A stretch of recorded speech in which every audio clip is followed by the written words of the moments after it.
Hello everyone, welcome to the channel conceptual study point. This is Ankush Tiptan और इस chapter में हम कवर करेंगे drama therapy and art therapy, दो टॉपिक्स। इनकी टेक्निक्स कौन कौन सी हैं। डायरेक्ट क्वेश्चंस आपको इनकी डेफिनेशन ड्रामा थेरेपी पर आ जाएगा, इनकी टेक्निक्स पर आ जाएगा, या फिर ड्रामा थेरेपी में 5 स्टेज थियरी है उस पर आपको क्वेश्चन मिल जाएगा इस चैप्टर से। तो प्रीवियस चैप्टर हमने जो कवर किया साइकोडायनेमिक थियरी, और उससे नेक्स्ट चैप्टर में हमने कवर किया बिहेवियरल थेरेपी। तो यहाँ पर हम बात करेंगे drama therapy and art therapy. चलिए शुरू करते हैं विदाउट एनी डिले। सो पहला क्वेश्चन ही ये आता है कि ड्रामा थेरेपी होती क्या है। हम काउंसलिंग को स्टडी कर रहे हैं, काउंसलिंग में कौन कौन सी थेरेपीज़ को यूज़ किया जाएगा, कैसे हम सामने वाले की फीलिंग्स को समझ पाएंगे, कैसे उसको अल्टरनेटिव्स बता पाएंगे। अल्टरनेटिव्स बताने के लिए तो हमें उनकी फीलिंग्स को समझना होगा सिंपली। तो उस फीलिंग्स को समझने का एक और तरीका है बिहेवियरल थेरेपी में हमने बिहेवियर को चेंज करने की कोशिश की थी। कौन से बिहेवियर को? मैलअडैप्टिव बिहेवियर को। साइकोडायनेमिक में हमने क्या किया था कि हम उनके कॉन्शियस अनकॉन्शियस माइंड को स्टडी कर रहे थे, ड्रीम एनालिसिस कर रहे थे, फ्री एसोसिएशन कर रहे थे, काफ़ी टॉपिक्स हमने वहाँ पे स्टडी किए। ड्रामा थेरेपी का जो मेन मोटिव है, आर्ट थेरेपी का जो मेन मोटिव है, दोनों का ही आपको थ्योरी काफ़ी सिमिलर देखने को मिलेगी। ड्रामा थेरेपी में हम क्या करते हैं, सामने वाले की फीलिंग्स इमोशंस को समझने के लिए ड्रामा का यूज़ करते हैं, थिएटर का यूज़ करते हैं, रोल प्ले का यूज़ करते हैं, मास्क एंड पपेट का यूज़ करते हैं, स्टोरीज़ का यूज़ करते हैं। तो मुझे लगता है आपको समझ आ रहा होगा क्या कर रहे हैं हम। ड्रामा मीन्स जैसे कि मूवीज़ में होता है, मूवीज़ में क्या होता है, हमारे पास एक हीरो होता है, ठीक है, या फिर एक एक्ट्रेस होती है, आप हीरोइन बोल सकते हैं, है ना। तो क्या होता है, एक्टर और एक्ट्रेस दोनों ही क्या करते हैं, अपना रोल प्ले करते हैं। एक साइड हीरो होता है, बाकी के जो बैकग्राउंड में चलते हैं, हम ये कह सकते हैं जो अदर हीरोज़ होते हैं वो भी हीरो ही होते हैं सभी, लेकिन जो क्रेडिट किसको मिलता है, मेन हीरो को, जो सामने लीड रोल करता है। या फिर विलन होता है, वो अपने रोल को प्ले करता है। तो वहाँ पर चल क्या रहा है, वो एक सिचुएशन को बताते हैं, एक पर्टिकुलर। कई मूवीज़ आपने देखी होगी जैसे कि जवान शायद, है ना। तो काफ़ी सारी ऐसी मूवीज़ हैं जो कि रियल स्टोरी पर बेस्ड है। हाल ही फिलहाल में आपको एक 12वीं फेल मूवी आई है ना, तो उसमें क्या है कि वो रियल स्टोरी पर बेस्ड मूवी है, समझ रहे हैं। तो वहाँ पर क्या किया जाएगा, जो उनकी फीलिंग्स रही हैं, इमोशंस रहे, उनको एक्सप्रेस करने की कोशिश करता है एक एक्टर और एक एक्ट्रेस। तो ऐसा ही ड्रामा थेरेपी का यूज़ काउंसलिंग में किया जाता है। यहाँ पर क्या किया जाएगा, हम है जो उनको ड्रामा एक्टिंग सिखाने की कोशिश करेंगे, या फिर उनको रोल दे देंगे कि आप है जो इस रोल को प्ले करें, और वहाँ पर हम ये देखेंगे कि कौन से रोल में वो ज़्यादा बेहतर परफॉर्म कर रहा है और अपनी फीलिंग्स को एक्सप्रेस कर रहा है, नहीं कर रहा है। अब चलिए थ्योरी पर चलते हैं। आपको ओवरव्यू तो मिल गया क्या होता है। तो ड्रामा थेरेपी भी एक साइकोथेरेपी है जिसका यूज़ हम ड्रामाज एंड थिएटर, जिसका हेल्प किसकी हेल्प में करते हैं, हमारी हेल्प करता है ये एक्सप्लोर करने के लिए लोगों के emotions, express themselves, creativity, develop coping mechanism में भी हेल्प करता है हमारे, ठीक है।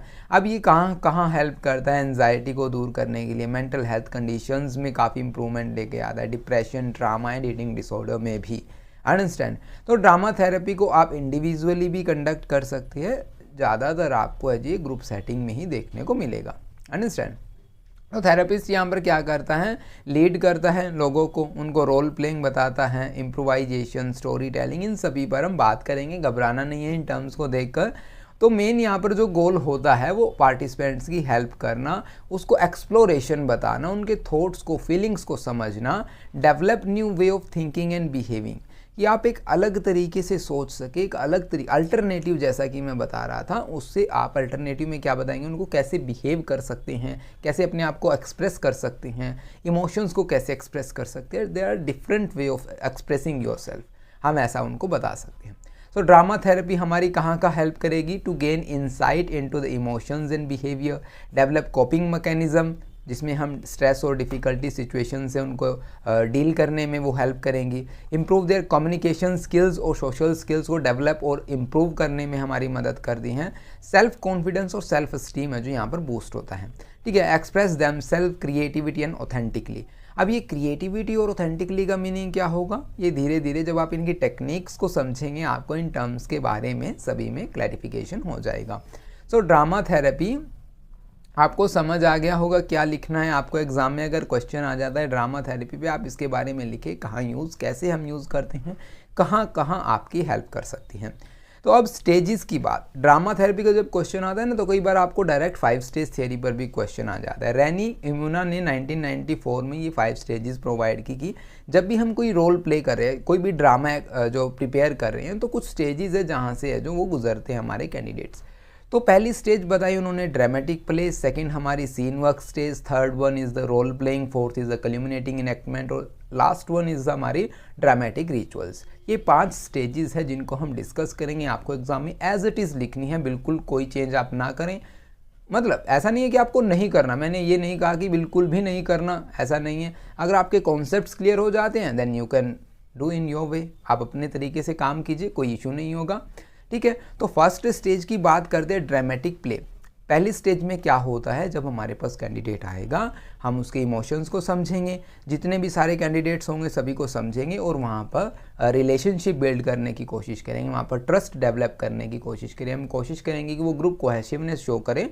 तो यही हमारी फर्स्ट स्टेज है जहाँ पर group get to know each other and therapist through play role together develop trust, group cohesions and basic relationship skills को डेवलप करने की कोशिश की जाती है। Next one is the second stage, scene work stage, जहाँ पर हम हमारे सीन्स पर, हमारे रोल्स पर, हमारे प्ले पर काम करते हैं।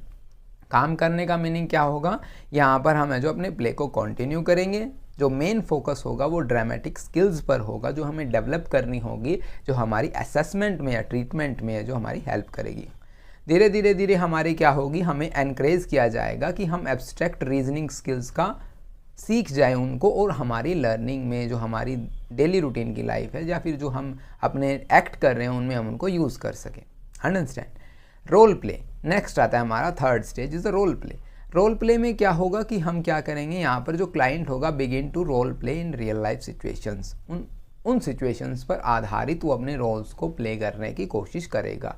जैसा कि फैमिली कॉन्फ्लिक्ट हो जाता है या किसी फैमिली का कैरेक्टर, मान लीजिए कई बार क्या होता है फादर का, मैं ना फादर का रोल प्ले करता हूँ, तो जैसे उसके मान लीजिए फादर एग्रेसिव इन नेचर है, तो सामने वाला अब एक फादर होगा तो दूसरा कैंडिडेट भी होगा, मतलब उसका बेटा भी होगा या बेटी भी होगी, तो उसके साथ कैसा बिहेव किया जाता है, हो सकता है उसको चाटे वगैरह लगाए जाते हो, काफ़ी रूड बिहेवियर घर पे किया जा रहा हो, तो वहाँ पर क्या होगा, उन दोनों का रोल प्ले देखना होगा हमें, कौन कौन से रोल को प्ले करने में वो ज़्यादा एक्टिविटी शो कर रहे हैं। When the group is ready then they move on next, तो नेक्स्ट स्टेज पर चले जाएंगे। अब थर्ड के बाद रोल प्लेइंग के बाद क्या होगा, फोर्थ स्टेज में कल्यूमिनेटिंग एनेक्टमेंट्स। अब यहाँ पर क्या है कि हम अपने इश्यूज़ को, जो पर्सनल इश्यूज़ है, हमारे फीलिंग्स है, इमोशंस को डायरेक्टली ड्रामा के थ्रू एक्सप्रेस करने की कोशिश करते हैं, परफॉर्मेंस के थ्रू एक्सप्रेस करने की कोशिश करते हैं। और हम ये भी कह सकते हैं कि मान लीजिए अब हमने क्या किया, सारी की सारी चीज़ें सीख ली है, कैसे हमें अपनी फीलिंग्स को एक्सप्रेस करना है, और अब हमारा फाइनल रिहर्सल है। ये फाइनल रिहर्सल मीन्स अभी एक्ट होना बाकी है ना। तो फाइनल रिहर्सल में हम लगभग क्या करते हैं, अपनी क्रिएटिविटी बढ़ाने लग जाते हैं, हमारी जो अंदर हम ये कहेंगे ना जो प्रॉब्लम्स है, इश्यूज़ हैं, उनको अच्छी तरह से एक्सप्रेस करना शुरू कर देते हैं। और जो फाइनल स्टेज है ड्रामेटिक रिचुअल, ये हमारा रिहर्सल के बाद जो फाइनल परफॉर्मेंस होगी वो इन पब्लिक प्लेस में हो सकती है, स्टेज पे हो सकती है, या हमारे सेफ और प्राइवेट एनवायरनमेंट में हो सकती है, वो कहीं भी हो सकती है, जो कि हमारी लास्ट स्टेज कहलाएगी dramatic rituals. Hope you understand what are the 5 stages of 5 stage theory. Understand.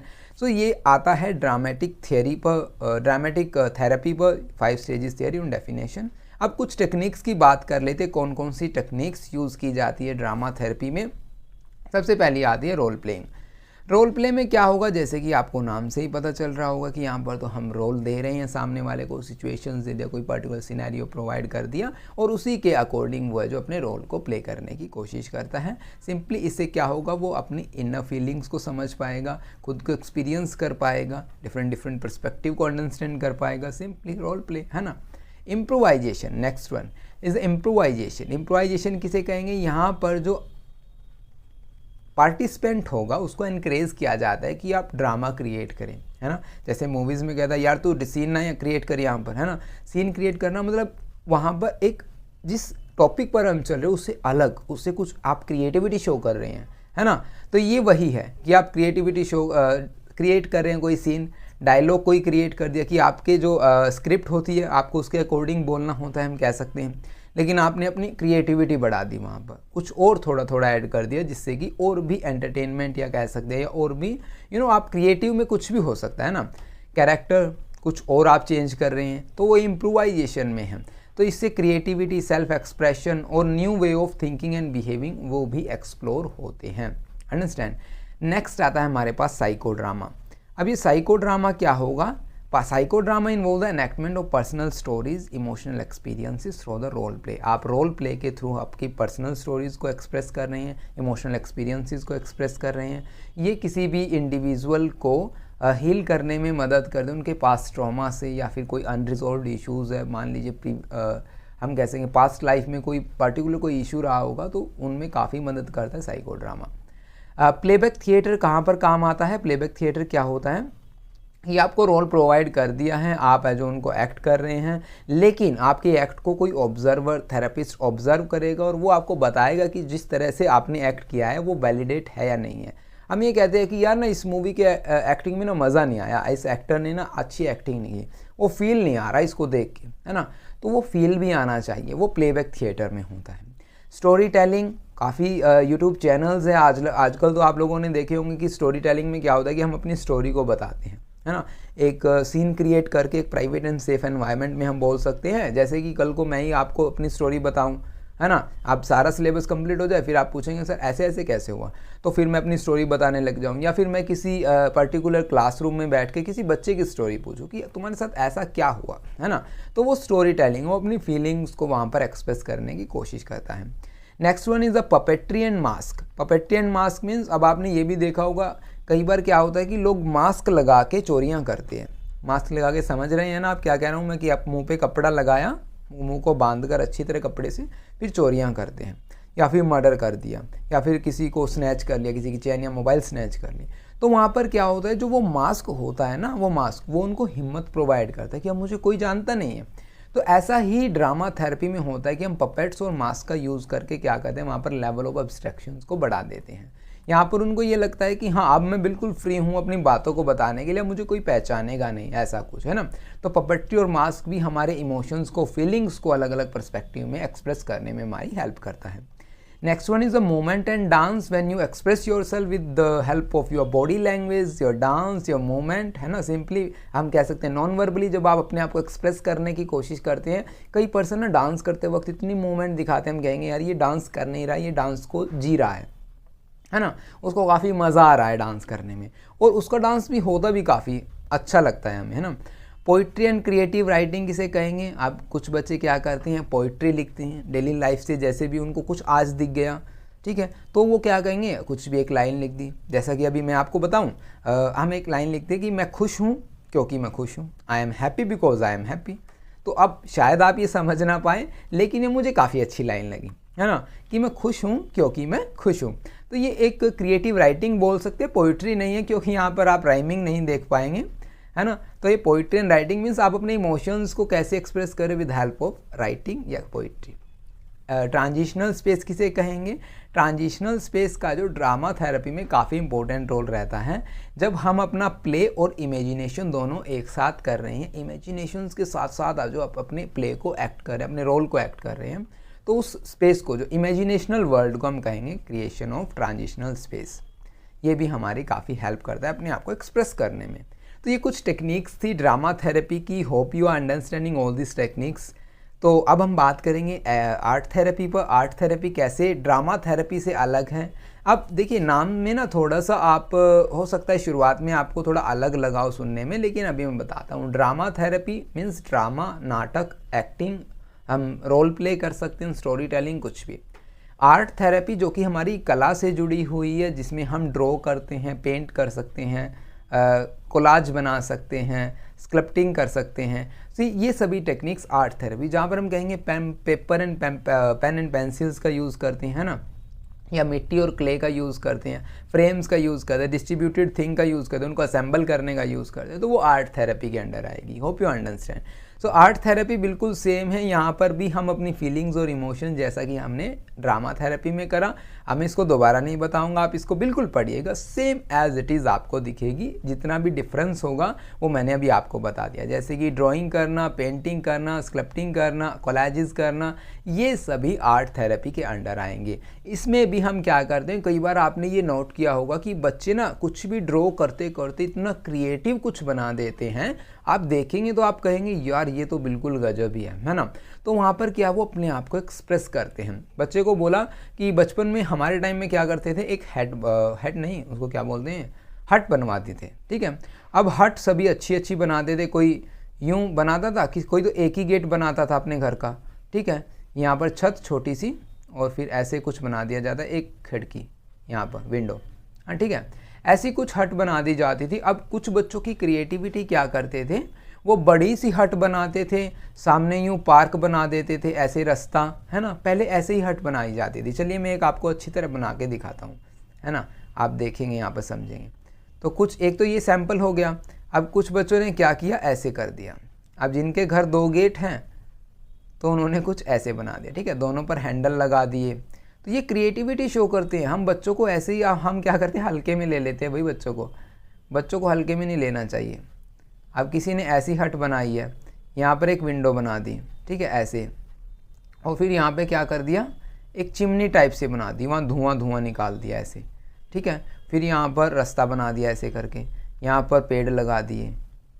तो ये सभी क्या है, क्रिएटिविटी। ज़रूरी नहीं है सभी बच्चे वहाँ पर सेम एक्ट करेंगे, हो सकता है यहाँ पर पेड़ लगा दें ऐसे ऐसे, ये वाला जो नारियल टाइप का पेड़ होता है ना, इस तरह का कुछ जो बड़ा सा गहरा पेड़ लगा देते ऐसे करके, यहाँ पर पक्षी उड़ा देते हैं ऐसे करके कि हाँ भाई यहाँ पे स्पैरोज़ या कुछ भी। कोई बच्चे सन, भाई हाँ यहाँ पे रिवर ऐसे शो करते हैं। तो ये सभी क्या है, ड्रॉ करना, 1 बाय 1 आप अपने आप को क्रिएटिव बना रहे हैं, अपनी फीलिंग्स को एक्सप्रेस कर रहे हैं। तो ये सभी कुछ टेक्निक्स जो आर्ट थेरेपी के अंडर आएंगी। मुझे उम्मीद है कि आप इन चीज़ों से समझ गए होंगे मैं एक्चुअली कहना क्या चाहता हूँ, और अपने बचपन को भी आपको यहाँ पर याद करके थोड़ी सी खुशी हुई होगी, है ना। तो अब ये भी कहाँ पर हेल्प करती है, मेंटल हेल्थ कंडीशंस में तो करती ही करती हैं, हमारी सेल्फ अवेयरनेस, सेल्फ एस्टीम को बढ़ाती हैं। अब एक एग्जांपल और दूं मैं आपको, जैसे कि एक एक्सपेरिमेंट हुआ था, एक्सपेरिमेंट पर कभी और दिन बात करेंगे, लेकिन स्टोरी सुना देता हूँ। अब कुछ बच्चों को कॉइन बनाने के लिए कहा गया, ठीक है, वैसे भी आप करके देख लीजिएगा कि आप पैसा बनाइए ड्रॉ। अब जिन बच्चों को थोड़ी पैसे की कमी, जिन्होंने किल्लत देखी है, तो वो बड़े बड़े पैसे बना देते हैं, इतने बड़े बड़े कि मैं तो इतना 100 रुपये का सिक्का बना दिया। अब वो रियलिटी से वाकिफ़ नहीं है, उनको पता नहीं भी वास्तविकता क्या है ना। लेकिन उनकी जो चाहत है, फीलिंग्स हैं, इमोशंस है, वो अपने एक्सप्रेशन कैसे शो करती हैं, by with help of drawing, है ना। या फिर आप कलर्स की मदद से देख सकती हैं कौन किसको कैसे कलर्स पसंद है। तो है कि लड़कियों के जो कलर्स होते हैं, लेडी टीचर होती हैं जो, उनके थोड़े ना लाइट कलर उनको पसंद होते हैं, एज़ कंपैरिजन टू जो घर में रहती हैं लेडीज़, उनको थोड़े से डार्क कलर पसंद है ना। तो ये तो मैंने सिर्फ एक एग्जांपल से समझाया। जब आप किसी को कुछ पर्टिकुलर पेंटिंग बना दी, उसमें कलर फिल करने के लिए बोल दिया, जैसे जैसे वो कलर चूज़ करता है, उससे भी हम उनके इमोशंस को अंडरस्टैंड कर सकते हैं, उनकी फीलिंग्स को अंडरस्टैंड कर सकते हैं, है ना। काफ़ी इंटरेस्टिंग है यहाँ पर ये समझना। तो आर्ट थेरेपी हमें हेल्प करती है कोपिंग मैकेनिज्म को डेवलप करने के लिए, स्ट्रेस एंड डिफिकल्ट इमोशंस, बिल्कुल सेम आपने देखा, express themselves creatively and authentically, relationship build करना दूसरों के साथ, promote healing and personal growth को प्रमोट करना सिंपली। सो कुछ टेक्निक्स यहाँ पे मैंने डिस्कस की, जैसे कि ड्राइंग की, आप सिर्फ पेंसिल, पेपर या पेन से कुछ भी ड्रॉ कर रहे हैं, पेंट करना, आप उनमें कलर फिल कर रहे हैं, ठीक है। स्कल्पटिंग, आप या तो क्ले का या फिर सॉइल का यूज़ करके कुछ बना रहे हैं। आपने देखा होगा काफ़ी क्रिएटिव लोग हैं जो इस तरह की क्रिएटिविटी शो करते हैं। यूट्यूब पर जब आप सर्च करेंगे तो आपको काफ़ी चीज़ें देखने को मिल जाएंगी। कोलाजेस, आप चीज़ों को असेंबल कर रहे हैं। आपने देखो कोई आप कौन सा एग्जाम्पल यहाँ पे लें, फ़ोटोज़ का, आप लगभग हर किसी ने कोलाज बनवाया होगा, अगर बनवाया नहीं होगा तो फ़ोन में ज़रूर बनाया होगा स्टेटस लगाने के लिए, तो वो भी क्रिएटिविटी है। आप कोलाजेस कैसे हेल्प करता है कि आप किस पर्सन को सामने रखते हैं। आप कोलाजेस में ऐसा नहीं होता कि सभी के साइज़ सेम हो, किसी का छोटा, कोई दिल में बैठा है, कोई सर्कल में बैठा है, कोई रेक्टेंगल में बैठा है, इस तरह की चीज़ें आपने देखी होगी। तो आप प्रेफरेंसेस देखिए, किसको दिल में बिठाया है, किसको सर्कल में बिठाया है, किसको घेरे से बाहर रखा है। तो ये कोलाजेस में बताई जाती है किसके लिए क्या प्रेफरेंसेस, ये हम समझ सकते हैं, अंडरस्टैंड कर सकते हैं उनकी फीलिंग्स को, इमोशंस को with help of collage. Hope you understand. तो ये कुछ टेक्निक्स है, इन थियरीज़ को पढ़िए, काफ़ी ईजी है। डायरेक्ट क्वेश्चन अगर आया आपको यहाँ से तो आर्ट थेरेपी और उसकी टेक्निक्स पर आएगा। अब हम टेक्निक्स को डिस्कस करते कौन कौन सी टेक्निक्स यहाँ पर हैं, ठीक है। तो टेक्निक्स को समझने के लिए ना मैंने यहाँ पे कलर बनाए हैं, देखिए। अब यहाँ पर देखिए, यहाँ पर मैंने ग्रीन कलर रखा है, तो सिंपल है कि ये ग्रीन कलर मेन हेडिंग है, उसके बाद सब हेडिंग्स हैं, scribble techniques and free drawing, इस तरह। ये एक्सप्लोरेशन टास्क है। फर्स्ट ऑफ ऑल जब आपके पास कोई क्लाइंट आता है, आपने ये एसेस किया कि हाँ यहाँ पर मैं आर्ट थेरेपी लगाऊं या ना लगाऊं। एक और बात मैं आपको इंपॉर्टेंट यहाँ पे बता देता हूँ, ड्रामा थेरेपी और आर्ट थेरेपी ऐसा नहीं है कि आप डायरेक्ट आएगा कोई भी क्लाइंट और आप अप्लाई कर देंगे, ये बिल्कुल नहीं होता। आपको पहले असेसमेंट करनी होगी, हाँ कहीं मैं ये अगर मैं ये टेक्निक्स इन पर ये थेरेपीज़ लगा रहा हूँ मेरा टाइम वेस्ट तो नहीं हो रहा, या फिर ये क्लाइंट इसके कैपेबिलिटी है उसमें ये लगाने की, कहीं हम वैसे ही टाइम वेस्ट करते रहें। आर्ट या ड्रामा थेरेपी कुछ भी लगाएं, में असेसमेंट पहले करनी होगी। तो देखिए सबसे पहली आती है एक्सप्लोरेशन टास्क। अब एक्सप्लोरेशन टास्क में क्या होगा कि आप स्क्रिबल टेक्निक से यूज़ करेंगे, फ्री ड्राइंग का यूज़ करेंगे या ड्राइंग कंप्लीशन का यूज़ करेंगे, ठीक है। उसके बाद आती है एक्सप्लोरेशन करने के बाद हम रेपो बिल्ड करेंगे। अब कौन सी टेक्निक हमें रेपो बिल्ड करने में हेल्प करेगी? Conversational painting with an observer, understand. आप उसके बाद रेपो बिल्ड करने के बाद आप क्या करेंगे? इनर फीलिंग्स को एक्सप्रेस करने की कोशिश करेंगे, जिसमें हम 3 विश टेक्निक का यूज़ करेंगे, ठीक है। उसके बाद हम सेल्फ परसेप्शन करेंगे कि वो खुद को कैसे परसीव कर रहा है, जिसमें हम self portrait, draw yourself as a animal, ये 2 टेक्निक्स का यूज़ कर सकते हैं। उसके बाद हम इंटरपर्सनल रिलेशंस, उनकी रिलेशंस कैसी है दूसरों के साथ, उनको वो कैसे अंडरस्टैंड करता है, ठीक है। तो उसमें हम पोर्ट्रेट ऑफ ग्रुप मेंबर और ग्रुप मोरल्स को यूज़ करेंगे। नेक्स्ट वन आती है हमारे पास individual place in the world. वो अपने आप को क्या समझता है, मतलब ये नेगेटिव वे में नहीं है, कभी आप ये समझे, मतलब समझने की बात है कि वो उसकी खुद की वैल्यू को कितना समझने में सक्षम है ना। कि इंडिविजुअल हम कहेंगे, यहाँ पर हम कहते हैं ना कि हमारे एनवायरनमेंट में यार मेरी तो कोई वैल्यू ही नहीं है ना। कई बार आपने ये सुना होगा, यार मेरी तो कोई वैल्यू ही नहीं है, मुझे तो कोई समझता ही नहीं। तो ऐसा वो समझता है या और लोग समझते हैं, ये हमें एसेस करना होगा। तो इसके लिए हम हाउस ट्री पर्सन और कोलाजन असेंबल का टेक्निक का यूज़ कर सकते हैं। अब चलिए हम इनको 1 बाय 1 डिस्कस करते हैं क्या होती है। सबसे पहले हमने क्या बताया? Exploration task. अब एक्सप्लोरेशन टास्क है जो क्या है? The goal is to encourage the patient client to let go of conscious thought and control and to have them express themselves as freely and spontaneously as possible. जितना हो सके हम उसको फ्री छोड़ेंगे, स्पॉन्टेन जो भी उसके माइंड में जो थॉट आ रहे हैं उनको उन्हें एक्सप्रेस करना होगा। और उन्हें एक्सप्रेस करने के लिए हम पहली टेक्निक का यूज़ कर रहे हैं, स्क्रिबल टेक्निक या ऑटोमेटिक ड्राइंग। अब ये स्क्रिबल टेक्निक और ऑटोमेटिक ड्राइंग में क्या कहेंगे? हम कहेंगे भी कोई ना कोई लाइन बनाओ, कितना स्पेस वो लाइन में दे रहा है हमने ये देखना होगा। अब ये टेक्निक्स हैं, ये सिर्फ मैं बात कर रहा हूँ असेसमेंट, इनको कैसे आप इंटरप्रेट करेंगे, एनालाइज करेंगे, वो अलग मैटर है, ठीक है। तो ये कुछ हो सकता है, मान लीजिए आपने कहा कि कुछ ड्रॉ कीजिए जिसमें आप पेंसिल को उठा नहीं सकते, तो देखिए वो क्या ड्रॉ करता है, ठीक है। अब ये क्या बना दिया मैंने, तो ये चीज़ें क्या है? Exploration task. हम उसको एक्सप्लोर करने की हेल्प से हम उसको समझने की कोशिश कर रहे हैं, समझ रहे हैं। तो ये एक्सप्लोरेशन ऑटोमेटिक ड्राइंग है, स्क्रिबल टेक्निक है। नेक्स्ट वन आती है फ्री ड्राइंग। फ्री ड्राइंग में आप क्या करेंगे? In free drawing all choices are up to the patient and client. पर हम सारी चॉइसेस छोड़ देते हैं। पेशेंट और क्लाइंट को कहा जाता है कि आप कुछ भी ड्रॉ करें, आपको कुछ भी प्लान करने की ज़रूरत नहीं कि आपको टेडी बियर बनाना है या कोई फ्रेम बनाना है या कोई नेचुरल फ़ोटो बनानी है, ऐसा कुछ भी नहीं है।